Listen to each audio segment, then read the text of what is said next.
Hi, welcome everybody to Ask a Puppy Trainer Show. You've got just me today. This is episode 203. I really hope that you guys will be asking questions and put them in the comments below. It's helpful for me to have age and breed of dog if you can. This is Riley, who is already kind of biting the bejesus out of me. As adorable as she is. Look at this thing. This is a full Bernese mountain dog, like a pure breed, as pure as you can be. Look at this face. She's even got speckles. Ow, she's even got speckles. I mean, she's just so adorable. I love you dearly. All right, I'll just talk about this biting here for a second. I don't know if there's anything I can do about it, specifically. When the dogs are just mouthing us because they're teething, it's not a big deal. I just take my hand out and give them something else. You should be able to get your hand out of your puppy's mouth if they're just doing that gentle gnawing. This is not gentle. Ow, Riley, I'm trying to teach here. All right, so she's very mouthy. And so what I'm gonna do instead is, if I get that, I'm gonna make a fist, first of all, just so they can't quite get as much leverage. It's still painful. And I'm gonna try like a little bump, like no, good. Oh, no, not my clothes either. Good. Now I'm going to go back to like slow massage. Every time I coach people, go slower. Stop overstimulating your dog with so many quick pets. Go slower. They still will like move the fingers like this. And I'm like, well, no. Let slow, relax. She started biting me right away as soon as I did that.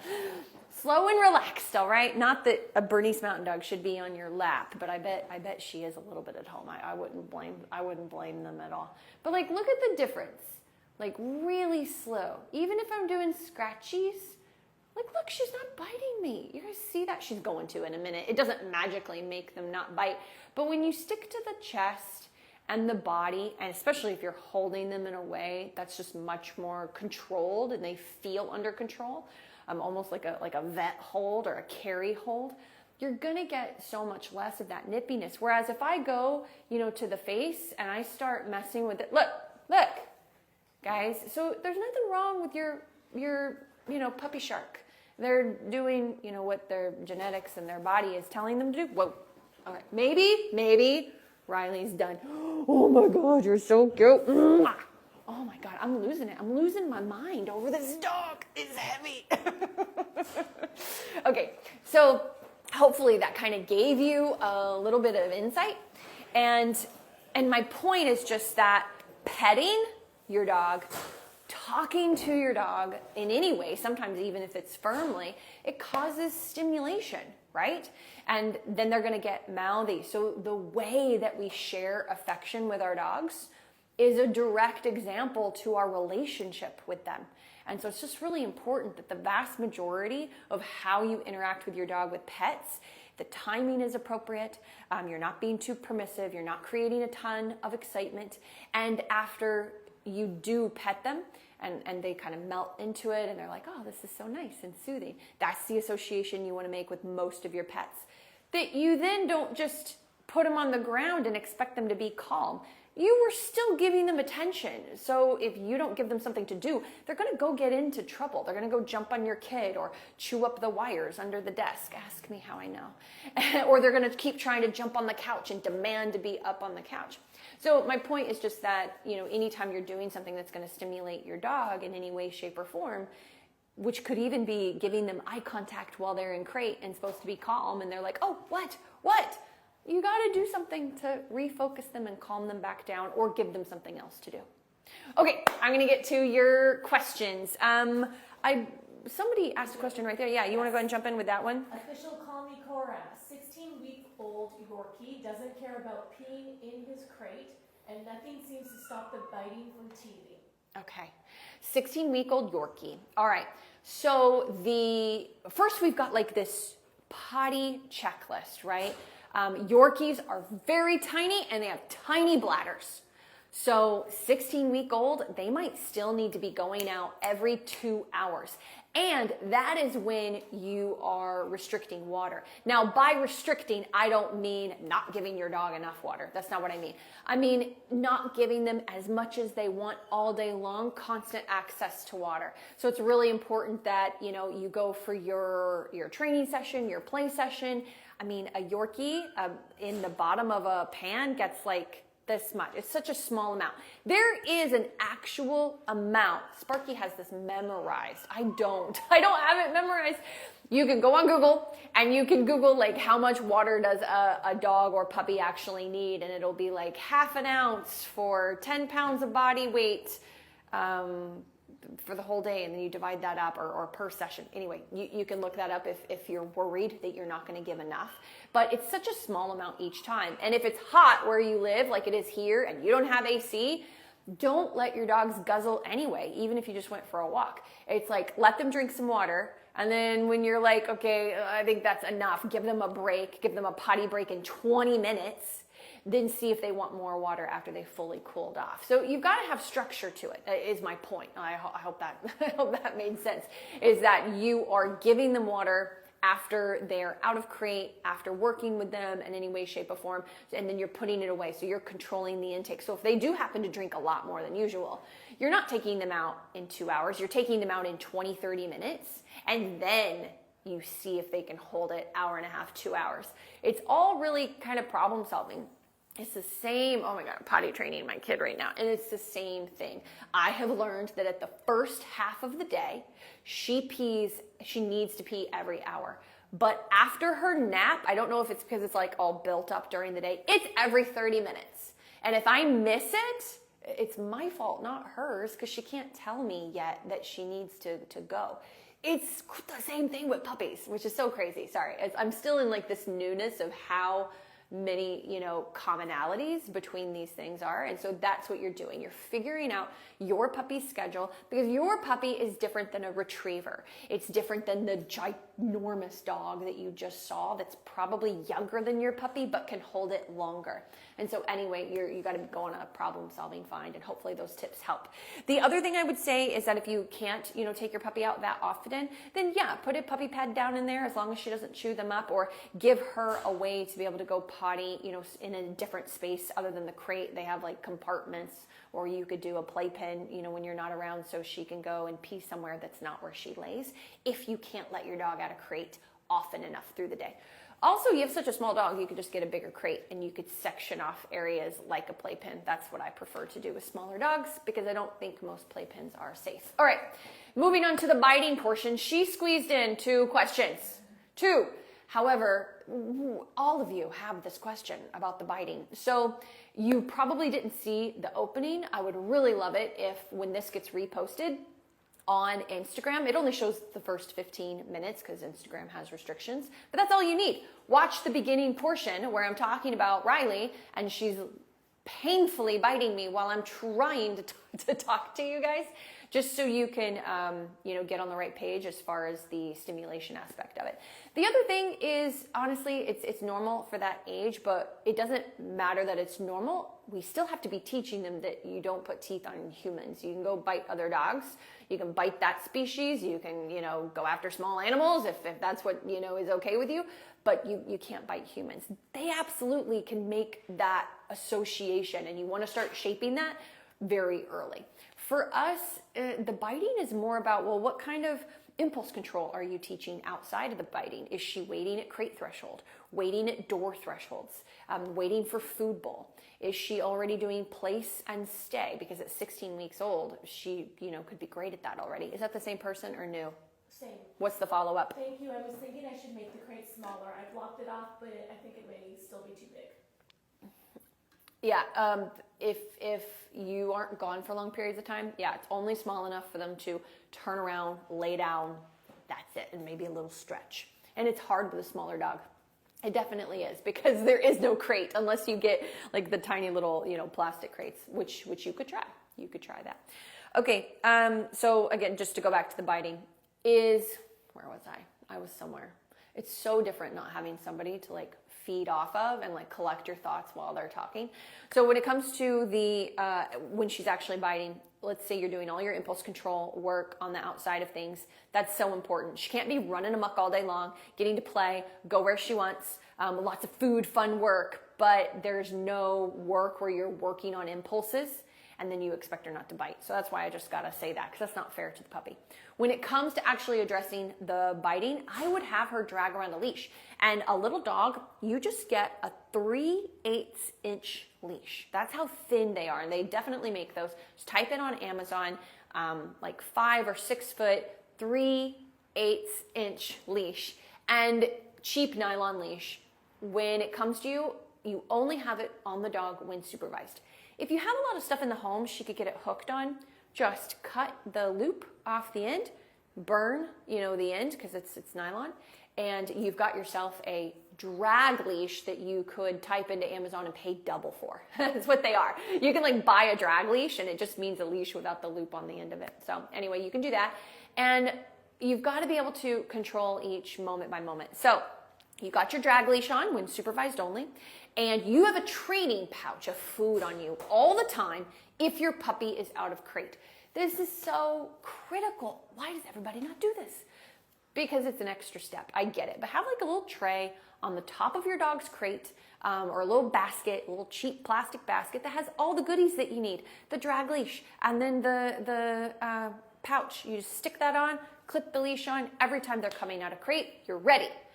You're doing something, she starts mouthing you like crazy. You're just gonna grab the leash, you're gonna hold her out and away from you, and she's really young, so it's like really gentle. It's just preventative. You're just like, ow, no. And you hold her out and away from you, and you immediately are like, here's a piece of food, come, sit, down, good, and just work her for a minute. And she's telling you that whatever you're doing, it's not working. If you're petting her, she's not in the mood to be pet. If you're playing with her, you're not doing it in a way that's teaching her, to bite the toy and not you. So if you want to give me some more details, I'll try to get to them first off the other questions. Is the boy named Mufasa? Okay, I will get him that because the biting is so much. Training pouch, great tip. And see how that goes. And then you got to come back with more feedback for me to, give you additional stuff. This one is on live too. Just ask a question. She's... Flourish and bloom. Oh, okay, cool. All right, Flourish and Bloom. That's such a pretty handle. That's a really good handle. Whew. Okay. My 18-month-old Goldendoodle, so 18 months, so not a puppy, sorry, this is like for my own frame of reference, not a puppy anymore, adolescent dog, almost an adult, has been great. The only thing is when she's sleeping in the evening, she growls at my 7-year-old son if he comes close. I've told him to leave her if she does this. Ooh, okay, so there's point 1. Because I don't have Sparky to feed off of, I'm gonna kind of take this point by point. I hope that's okay. It'll make it easier for my brain. I've told him to leave her if she does this. So here's the thing. What happens is she learns to control her space through growling. Growl is a warning. It doesn't mean it's a bad thing, but we don't want to make it a habit and teach the puppy, the dog, that that's how you control your environment. They already know that that's how they control their environment. My point is, it doesn't need to be reinforced constantly.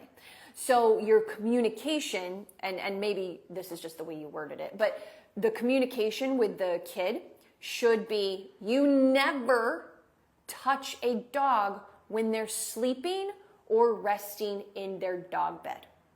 So what does that look like? A 7-year-old will make lots of mistakes, but can totally understand this.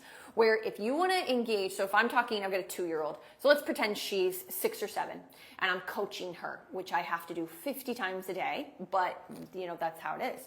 So it's like, okay, remember, you don't touch sleeping dogs, or maybe he's not sleeping. You don't touch a dog laying down in their dog bed, minding their own business. So what do you do? What do you do? And see if they can repeat some of it back to you, because it's like you gotta turn it into a school thing. But what you say is say her name, see if she wants to get up and say hi. Oh, see the tail wag? See her wiggling? Okay, go say hi, and that's fine. But if she doesn't like that either, then the kid never does it. And it's like, call the dog to you. You only pet the dog when you call the dog to you and they get up and come to you. So those are your 2 scenarios. If your dog relaxes and kind of wiggles, and is fine after that, then teach your kid to go say hi to that. You can teach your dog how to read, teach your kid how to start reading emotions in other animals and respecting them. And if that's still not good, if she's still kind of iffy, have the dog always get up and come to you. I had a little dog like that. She's passed away now, but I had a little dog like that. And with adults, we worked on it. We actually would address any growling or attitude, like knock it off when she was older, but never for the kids. I would never do that for the kids. The kids was always like, get up and get a piece of food. Like, get up, come, piece of food, go back, lay down. Oh, okay, she's not interested, so you got to leave her alone now, Anyway, it's a balance, but hopefully that kind of addresses that a little bit. She says, I'm telling my son to leave the dog, not my dog to leave my son. Right. So the specific was, I told him to leave her if she does this. So just to be real specific, I'm glad you said that, just because I want to be real specific. Don't tell your kids to leave your dogs alone when they growl at them. Find out the reason they're growling, if you can, and teach your children that. So this doesn't even have anything to do with you anymore, but just in general. If I have a dog that growls on the couch at night or whatever the situation is, and I'm like, oh, he's growling at you, back off. You're a step too late, is what I'm saying. So teach your kids that when your dog is resting in a stationary, in a lay down position, in their dog bed, or sleeping, you never touch dogs that are sleeping or resting. Because that's how you have to do it with kids. You can't be like, oh, just this dog. No, just teach them to never touch a sleeping dog. And because of the scenario you have, also to never touch a dog when they're resting in their own space. You have to get them woken up and call them to you. That's my point. Don't wait for the growling, So he might need to be 3 feet away and be like, Happy, come here. Happy, do you want to wake up? Do you want to come here? Do you want to play? What a good puppy. And that's what you have to do, with every dog in the household, not just, that one. At least try that. That's what I would try. So that's what I meant. Just don't wait for the growling. Yeah, obviously, definitely teach the kid to freeze and call for mom if there's growling. But that's not the habit you want to create. You want to try to prevent it from happening in the first place. But let me read the rest of this and then I'll get into what to do to try to help the dog. But a couple weeks ago, we were at my sister's, 2 loud, unpredictable boys. She was scared of them. It seemed, since she growls more often at my kids, multiple kids, I believe it's fear anxiety, yes. But it worries me more with my kids' friends and their unpredictable behavior, how she might react. She's intact. That is really, for females, they can absolutely get touchy before their heat. Like they can get a bit touchy and more, stay away from me a few weeks before their heat even begins. Yeah, that can happen. But it also just dogs are like that all the time. Kids make them anxious, a little nervous, not really sure what they're going to do. They're so fast. They're not respectful. And then they learn that about children. Even though they like your kids, they learn that about children, and then they can be worse with other children. That absolutely is a very common thing. So there's a lot you can do. It's just, please don't put anybody in a position. Actually just dealt with this with a doodle that bit a little kid in the face coming over. It happens, and it was minor, but don't put her in that situation. Anytime you have friends over, you should have a leash on your puppy, teaching them to go to place, and you're doing food work. And if you can't do that because you're the host and you've got a lot of things to deal with, and you don't have an older child to hold the dog on leash till you can take over and teach the dog and build confidence around kids, you got to put that dog away in crate before the doorbell even rings. That way you're preventing, all that workup. It's so important. But this is a big one to unpack. I'll be honest, you need one-on-one help for something like this, if this is something you really want to dig into. But those are some of the brief things. And help the kids. All your kids are old enough to walk around with a treat pouch, and whenever she's as long as you don't have any other dogs, as long as she's laying down but she's awake, just walk by, have the kid pause, especially the youngest, and be like, good girl, Trixie, and drop a piece of food on the ground. Not even lean over and do the pressure, which still might get you a grumble, and then she gets a piece of food. We don't want that. He's standing up and he's just good.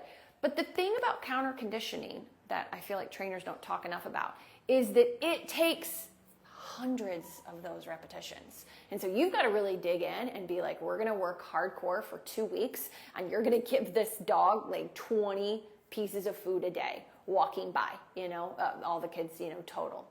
And really be like, okay, we're going to spend 5 minutes, walking by Trixie. Let's get your treat pouch on. All right, walk by and walk by again and walk by again, and have the kid do it 10 times if they can handle that much. And so that is something that like stacks over time, takes a long time. In the meantime, you're teaching place duration. You're teaching not to get off place with distractions, like the kids coming in and the mailman coming to the door. You're waiting at thresholds. Do you have a good recall with your dog? Do you have a good out? Move away. Out means literally like just get up and move away from something. I would teach a really good out. You can start with a toy, and then you can build to out and away from the couch. Go to your dog bed. So it's like out place. So you have like a connector. There's quite a few things that you need to do if you really want to tackle this before something happens. And I hope that you do. I hope that you're able to. Okay, I'm going to jump over to the tickety tack because we got a question over there. Christina says, 7-month-old puppy to stop jumping on people and dogs. Christina, do you have a leash on your puppy? Because there's 2 things you need: leash and food. Leash and food. The leash is for what not to do, and the food is to encourage what to do more of. Okay, so that's really, really the biggest thing. I do have a leash. Use it, girl. So there's a few different ways you can do this. When it comes to other dogs, it depends on the dog. If the dog's wanting to play with your dog, then you drop the leash or unclip the leash and you let them play. And if there's any issues with play, it's like you move in. You got to be a physical presence. No, back off, calm down.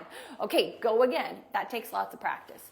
If it comes to just, we don't greet dogs on leash unless they're fully mature and pretty settled into knowing what the rules are. So if you're greeting other dogs on leash on a walk with a puppy, then that's never gonna change, because you're putting him in a position to get all worked up when he sees a dog coming down the street, and then the leashes are like a mess, and pretty soon your dog's gonna get bit. So don't do any greetings on leash in your neighborhood.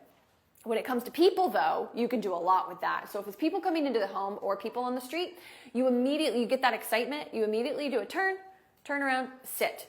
Place in the house is really good to teach, because you can teach dogs do so much better with targeting. Target place, target a dog bed, target a cot. And then you walk to the door, they get too excited, turn, place. Use leash pressure or like moving in and blocking at the same time. Like, hey, knock it off, calm down. They calm down, good, piece of food. All the while, the person you're trying to say hi to isn't moving. That's the key. That's why this has really got to be taught in controlled scenarios, best in your home. So you can help, coach the person behind the door as well. And then it's like, okay, come on in a few steps. Oh, dog's super excited. Okay, wait. Address the dog, calm them back down. You have to help the dog through each stage of the process of someone coming in the house in order to fairly help them understand their expectations, right? So they need to be able to stay next to you in a sit before you release them to say hi, or in place. So let's say that you get that, because a lot of people do, and you can get it pretty quickly and easily, honestly. The hard part is actually saying break and letting the dog greet. They're going to jump. I mean, if you have a young puppy, it's going to jump, especially if it's on the smaller side, especially if you've done lots of petting and lots of excitement and accidentally nurturing, like putting a paw on you. It's hard for them. Then you've got your guest to deal with, who's going to be like, oh, it's okay, I love puppies. It's really hard. So you got a lot to manage there. Honestly, it's up to you how strict you are. I'm very strict, because I usually have bigger dogs, and I need to be able to take them everywhere and have them be pretty predictable in their behavior, I mean. And so when people come in my house, if I'm training a dog, I'm like, I need you to be calm. And if I tell you to stop petting the dog, if I say no, I need you to stop petting the dog. These are my friends that I'm like, but they know what's up. And they know how important it is, because they come back 6 months later and they're like, wow, your dogs are so well behaved. I'm like, I know, it's because of all the rules I gave you to teach them, how to behave. So when they do pet, it's very calm. They just squat down or bend over if it's a bigger puppy. And puppy gets, I say, break or let's go. And I'm on leash. As soon as that puppy is starting to escalate, oh, let's go. Redirect, place, sit, calm down. I'm using the leash to back up what I'm saying. However firm I need to be, it depends on the dog. And they calm down a little bit, then they get to say hi again. That's the thing. Everybody gives up. If you got to tell your dog no for jumping up, a lot of times you're just like, no, pop the leash or leash pressure, get back over here, sit. And then you're like, that's good. No, it's not. Like, you got to keep letting them engage calmly with a calm person over and over and over again until they learn to chill. And then once they are calmer, then you can put them away and crate or have them be out with you, whatever the case is. It's really a stage-by-stage process that you got to go in. It didn't used to be. I mean, they used to just be in the backyard and it was like whatever. But now that we live with puppies in our house and we want all these things from them, it takes a lot of work in breaking things down. A little side note though, this is for everybody because I like transparency. I think it's important. My German Shepherd Dakota, there is a chair. It's the way our house is made. It's weird. It's like one of those step down houses. It's really annoying. So the living room is like a step down from the kitchen and main area. And so the chair, the regular chair, is even lower than it would be normally. And I have a German Shepherd. She's crazy social. Years ago, I would have friends come over. She would do place. She would say hi to them, go back to place, be calm and listen. But then they would sit in the chair and they would want to pet my sweet German Shepherd. And she started putting her paws up fairly regularly on the higher up step on the edge of the chair and getting played with. And I would just be like, okay, as soon as you're done though, she's not going to listen to you, so let me know and I'll have her go back to place. And that's what happened, even with the big men. They'd be like, okay, no. And she'd just get more in their face. Like, because they start with all that fun and excitement. So she's a German Shepherd, she's not going to listen to them. So I'm like, out, and she'll hop down and go to place. That only happened a few times in a small window of time. And so now it's the regular thing, right? So here's the thing. As long as my dog can stay in place if I need her to, if I have an elderly person coming over, if I have children coming over, she can stay in place. And if I can't watch her, she can be in the bedroom. No big deal. Then it's fine. But if people are like, oh, I want to say hi to her, I'm like, okay, but if sitting down, she's probably going to jump up on you. Are you okay with that? And they say, yes, it's fine with me. Because I can control it. If someone doesn't like it, doesn't want it, or it's not appropriate, I can control it. You get my point? I'm not crazy mean all the time just for the fun of it, I swear. And so that's just an example of when people come into my home, a little bit about what we talk about, And it's like, yeah, she says hi when they walk in, but when they sit on the couch and I tell her place, they're like, oh, it's okay. And I'm like, well, she's going to jump up on you. And they're like, oh, it's no big deal. Of course they get tired of it because she'll lay on them for an hour if I let her. So I'm like, okay, just tell me when you're done because she's not going to listen to you when you say no. I mean, you can tell her no, but she's not going to listen. So hopefully you get me. Hopefully that makes sense to you guys. I'm not just mean for the sake of being mean and getting the perfect dog. No, that is not what this is about. So anyway, all right, hopefully that makes sense. We were a little late, so I'm going to squeeze in one more. Should I squeeze? Yes, that's a previous client. It was this one? That one, yeah. Okay. I'm going to squeeze in one more, and then we're done. All right. Hi. I have a question that I was hoping would make it, okay? Oh, yes, I wanted to do this one. It's my favorite breed in the whole wide world. Okay. You guys don't understand. I love working with herding dogs. I mean, love. Like, I love it so much that if I could just be like, I am just going to work with herding dogs. No, I'm just kidding. But that's how much I love it. 11-month-old Aussie who came here. Suddenly fearful of everything. Mailman, bikes, people walking by the house, walking by my car in the driveway. Never bothered him before. I assume it's a fear stage. How best to navigate this? Okay. It's 1:32. Okay. I have to include this because I just think it's so cool and important. They're predators, right? Our dogs, even your cute little Chihuahua, especially the Chihuahuas, they are predators. They were bred to kill things, herd things, all that stuff, right? From a biological perspective, these fear stages, and I do the quotations because we don't know a lot about fear stages, to be honest. They're very kind of like descriptive. We don't know when they're going to happen. You might have one, you might have three. They're usually 1 and under, but every now and then I'll see a fear stage and a dog that's 1.5 years. Why do these happen? Why? Well, it's a survival instinct because they do still have enough genetics to be, before domestication, that they're all gung-ho with their predatoriness. The fear stage is biological to make sure it keeps them in check. So if they were wolves, if they were a pack of dogs, living in another country, so this doesn't happen really in the United States, they would have at least some pause before they just run across the street. Some pause before they chase after a bear. Even though you can see lots of Instagram videos of dumb dogs chasing bears for no reason. My point is that this is a biological thing that helps keep your predator safe. Just like if I walk down the street all willy-nilly, oh, I don't see any cars, even though the light says I shouldn't go, I'm just gonna go while I look at my phone. That's dumb. People with no anxiety, they die quicker. Look it up, it's true.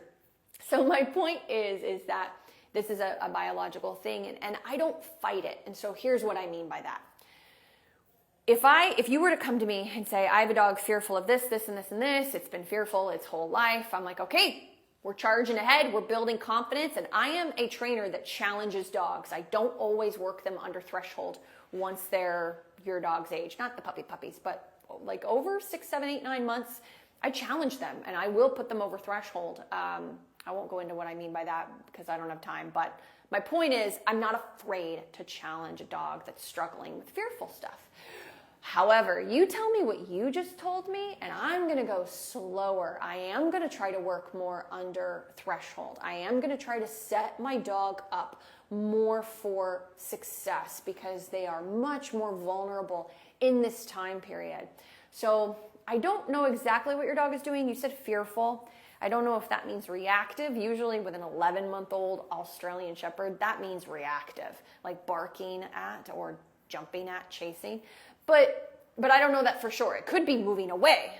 I don't know. But you can write back next week and I would love to tackle the specifics. But bottom line, if you don't normally have a leash on your dog in the house, and this is happening a lot, you put a leash on your dog or you set it up to where they can't be by the window, by the door, getting worked up. And so that way you've got that leash on and you can pick, only when supervised of course, you can pick up that leash. No, come, good, place, down. And you've got food on you now, even though you haven't had food on you when your dog is out in months. Now you got food on you again. Good food, good food. This is counter conditioning. So it's not like sit down one piece of food. It's several pieces of food, 3 to 5 per each thing. And then you just say break. If they go right towards that front window again, or the car, walking by my car in the driveway, so car thing. So I'm doing stop, sit, food, take 2 steps. Stop, sit, food, take 2 steps. You're still doing it calmly. This is not puppy training. Good boy. No. This is anxiety you're battling. And so you're very calm, chill, collected, even though you're delivering lots of food to counter condition. It's done in a very slow, calm, controlled way. Now, if I can't walk right by my car and I know my puppy is struggling with that right now, I'm going to preemptively, just like I would a dog on the street, bubble out and around my car while using food. And do it 3-4 times till they're not so worried before I even go on my walk. So you're handling each session more under threshold in a way that he can focus. Excuse me. If he can't, you're too over threshold and you got to find a way. You got to problem solve. You can come back, and ask us, of course. Mailman, bikes, people walking by the house. You need more distance. So and if you can't see things, because dogs are, especially herding dogs, they tend to have sensory overload really easily, especially in cities. And so if you look down and you just see his ears alert, you don't know why, do a turn, stop, sit, food, look around, walk a few steps, turn, stop, sit, food. You don't know why. Oh, and now comes the bike. Turn your dog. Be preemptive, right? You don't know what the reason is that he's struggling, but you're going to do something about it. You don't know why he's alert. but you're going to do something about it. So that's one. The other thing is the bike is coming up this way, you turn this way. The bike is coming at you this way, even though it's 6 feet to the side, it doesn't matter. To your dog's peripheral with eyes on the side of their head and their ears, it seems more intense than that. Do an inside turn, okay? And ride it out best you can, right? And so don't push this moment. Stay more at a distance from things. Backtrack your structure. Structure builds confidence. So back up your structure even in the house. If you haven't been doing play duration anymore because he's doing so good, do a couple hours of play duration a day. Add that back in. Those things really help, and I gotta go, and I hope I'll hear from you next week. Have a good one, everybody. Bye.